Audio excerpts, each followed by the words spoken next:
Hello, I'm Kurt Dudley, Director of Broadcast Services for the Dukes of James Madison University. Delighted to introduce to you and to get to know a little bit about one of our athletics trainers, works specifically with the volleyball program, and I'm speaking of Emily McMurtrie, who is in her second season at James Madison University. And Emily, welcome to our program here today. And what I want to start with is a little background. You've only been here a year, and quite honestly, I haven't had much of a chance to chat with you as we jump on the treadmill, as I like to say. A little background on who Emily is. Sure. So I did my undergraduate degree at Florida Southern College while I swam. It's a Division II school in Central Florida. The moccasins, right? Yeah, good job. There you go. Good. So I ended up medically retiring due to an injury, and that's how I got into athletic training. I did finish my athletic training degree there, went and worked at University of Maryland for 2 years with football and gymnastics, then went to University of North Carolina, Chapel Hill for my master's degree. I worked with swimming and diving and women's lacrosse there. And then I went to University of Tennessee for 2 years to work swimming and diving, and then returned to Chapel Hill to work another 2 years with gymnastics and women's lacrosse. And then I had the opportunity to move to James Madison and be reunited with my husband, and I jumped at the chance. And your husband works as an athletic trainer with the football Dukes program, correct? And men's golf. And men's golf. So a package deal, and he works a couple of sports. You work with the volleyball Dukes. A quick question. Were you with North Carolina during the 2018 season by any chance? No, so they, yes, I was. That was my first year back. I thought you were referring to their 2 national championship years because I was in between those. But yes, I was with them when JMU beat us in the semifinals. Yep. Okay, well, see, it all kind of comes back. But we're glad to have you here now wearing the purple and gold. Of course, those are very successful programs, of course, as we well know. Now, you said that you got into it because of an injury in swimming. Why is volleyball the sport that you work with today, and how specifically is that in your training as you train volleyball student athletes? Because for each sport, it's a different deal, basically. Yeah, it's very different. I was actually kind of nervous coming into volleyball because I didn't have the experience, but from other athletic trainers that I trust told me that if I was able to work a sport like gymnastics, that working with volleyball would be similar in one sense, but I don't have to worry about them really weight bearing on one part of their body versus two. So I think with all my sports, it kind of helped me get into volleyball, because volleyball, you have both chronic and acute injuries. And in swimming and diving, you obviously have a lot of chronic injuries that are like day in, day out, you're trying to fix these things. Whereas like lacrosse and gymnastics are way more acute and prepare me for if something was to happen in the middle of practice or in the middle of a game. So it's just kind of a nice variety of background that allows me to pull from a lot of different sources in order to give the volleyball team the best care I can. Well, you certainly, you as a Division II student athlete, and then going to working at high-level Division I programs and coming here to JMU, which, by the way, is the 14th ranked program in the country in winning percentage over the last 5 years. So it's a good time to kind of throw that out there. So when you came to James Madison, what was kind of your early impression of this program overall? Specifically with volleyball or all the sports? Well, all the sports, just the culture that exists here in Harrisonburg.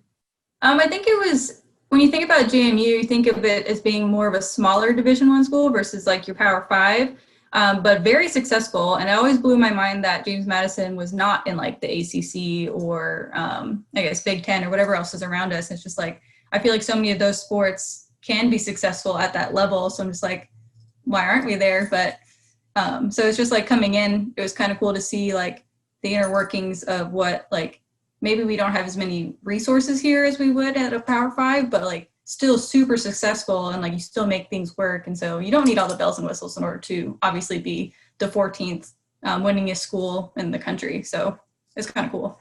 Well, I think that here too, it's a very efficient and effective program that we have and integrated. And I talk about this very often, is the integrated health and sports performance model that's here that helps to support the student athletes and athletic training. Sports medicine is a very important component of that. And I give that particular arrangement, that program is kind of the backbone to it all in many regards. Now, the coaches and the players, they have to perform certainly, but you have to perform, and everybody else has to perform as well behind them to make them successful. Let's go now specifically to volleyball. Lauren Steinbrecher has coached for 10 years going into the 2020-21 academic school year. Of course, we're doing this interview during the pandemic. We normally would be playing on this day that we're actually doing the interview, but it's being pushed to the spring.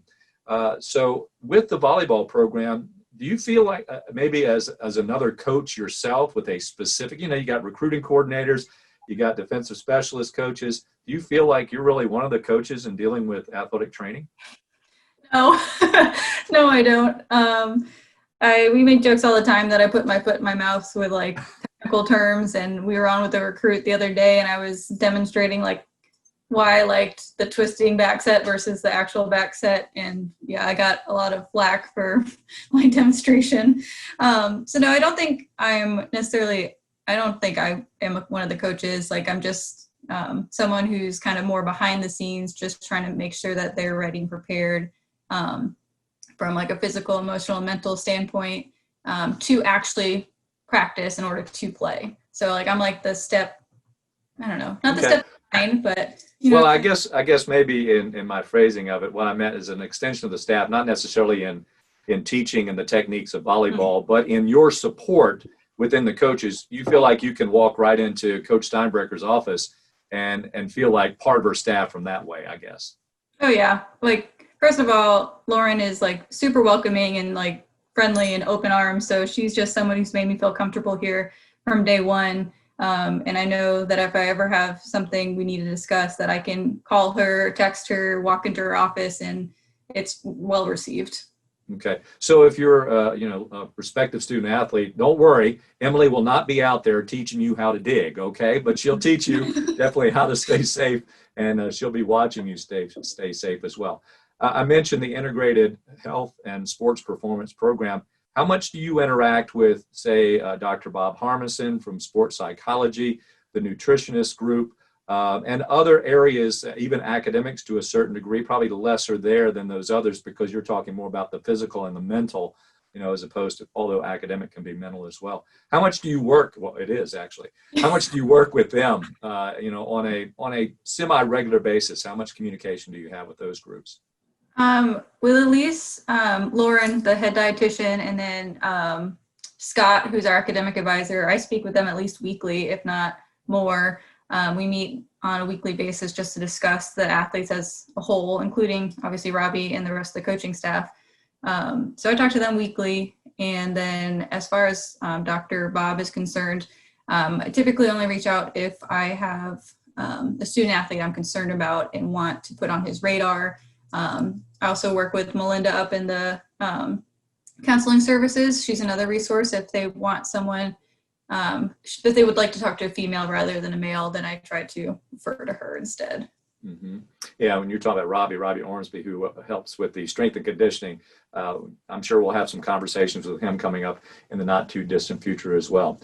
Some other things that I think are a little more technical in what you do, and let me kind of set this up by, there may be folks that just think that an athletic trainer is there for when an injury occurs, okay? One of the old jokes is, you see somebody go, I get a hangnail, trainer, you need somebody there to help you out. I can hear that, of course, but it's much more beyond that. So I'm going to bring about some terminology that may sound a little technical, but if you will help to kind of explain what we mean here. Functional screening. What do you mean by functional screening? So functional screen is something that I like to do as part of the PPE process when the new athletes come in beginning of the year, but I also do it with our returning athletes. So the one I particularly like to use is called Fusionetics, and it's just a movement screen. We do some squatting, we do some push-ups, single leg squats, and just some range of motion measurements, and kind of put it all together so that I'm able to see where there might be red flags in our athletes.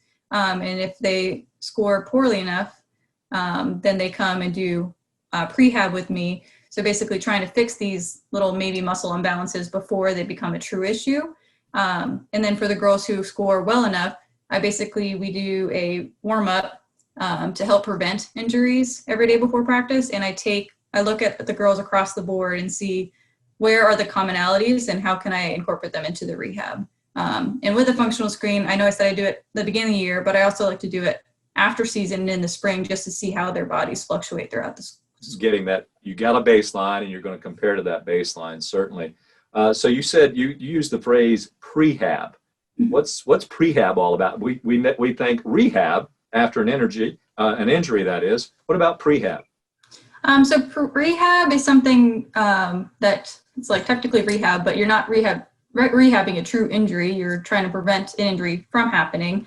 Our world of athletic training is trying to move from being reactive and just reacting to when things occur and being more proactive and trying to prevent things before they do occur, if that makes sense. Yeah, yes, it does. Now, when the Dukes are practicing, all right, you don't take that time off. That's probably that's probably a time that you have to be very attentive and very focused, because they'll go hard at it for 90 minutes, sometimes 2 hours, possibly. I guess I'm just guessing there, because I jump in and out of practice a lot. I'm never there from start to finish, and many times, but there certainly to peek in on the Dukes from time to time. What are you doing during the practice itself? What are you kind of keeping your eye on? So it just depends on what part of the practice we're in. At the beginning, it's just obviously we're warming them up, getting them ready to go. They start with more like ball controls drills, and they're not doing as much jumping. Then I'm still watching what they're doing, but I'm not as like attentive per se. When they start jumping, we are looking at how they're jumping. I'm normally in like almost like a crouch position, like you would see a football athletic trainer watching them as they go. And I always joke around saying like it was really hard when I first got here, and it's still kind of hard because I want to watch how they're landing. Like, what are their knees doing? Are their feet caving in? Like, what's going on at their hips? And sometimes I get distracted because I want to see like, what's the ball doing? Like, are they winning? Like, who's doing well at practice? So I'm like, no, focus. So that's been a little bit hard to do. So it's like as practice kind of fluctuates, you'll see me walking around, talking with athletes, maybe like who are landing poorly, and trying to correct them then and there and give them feedback, or talking to Lauren about like we have like certain jump counts that we want to meet a day, and talking to Lauren about who's where and how do we need to like change practice as far as like maybe they don't do as much of this drill so they can do more in 6v6 or something like that, so that it's just a constant communication between myself, the athletes, and the coaches, really. 6v6. You do know the terminology, even though you don't necessarily feel like you're a coach, so to speak. But you do kind of learn some of that nomenclature, as you go along. Another serious question here. Of course, everything we're talking about is serious because it deals with the health and the well-being of our student athletes, which is at the top of the charts. And right now, almost every decision that Mr. Bourne, Jeff Bourne, the athletics director, and all the ADs and all the leadership have to take is the consideration of the well-being of the students right now, the student athletes, as well as the general student population. Of course, that means COVID, and what we're doing with testing and keeping everybody healthy in that. How much involved are the athletic trainers when it comes to that safety measure?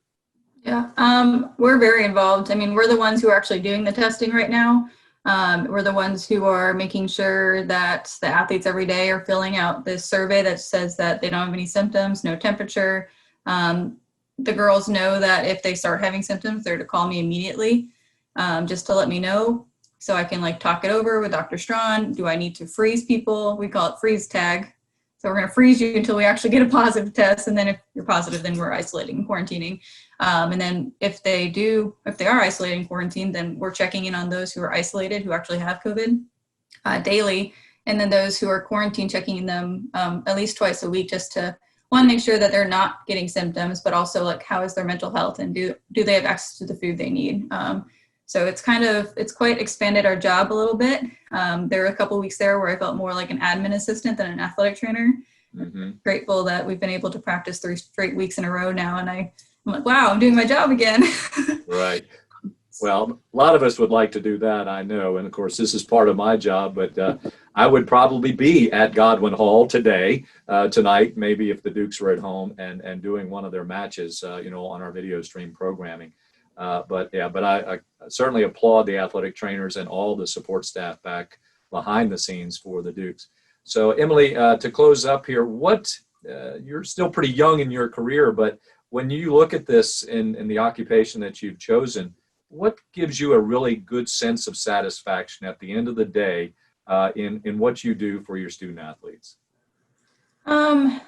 that's like a two-part answer to that. There's a short term where it's like I look at my IR or my injury report and be like, okay, I didn't have to add anyone new today, or I got to remove someone, or someone's like doesn't have to be limited anymore, and I feel like that's kind of a success. And then there are other moments where if I tell the girls good news, or if I have to do something maybe that I don't want to do, and they come back and they're like, thank you for what you do. Like, we know your job's not easy. Like, that's really satisfying. The best one I think I have, and it just actually happened this week, so it's kind of funny you asked me that.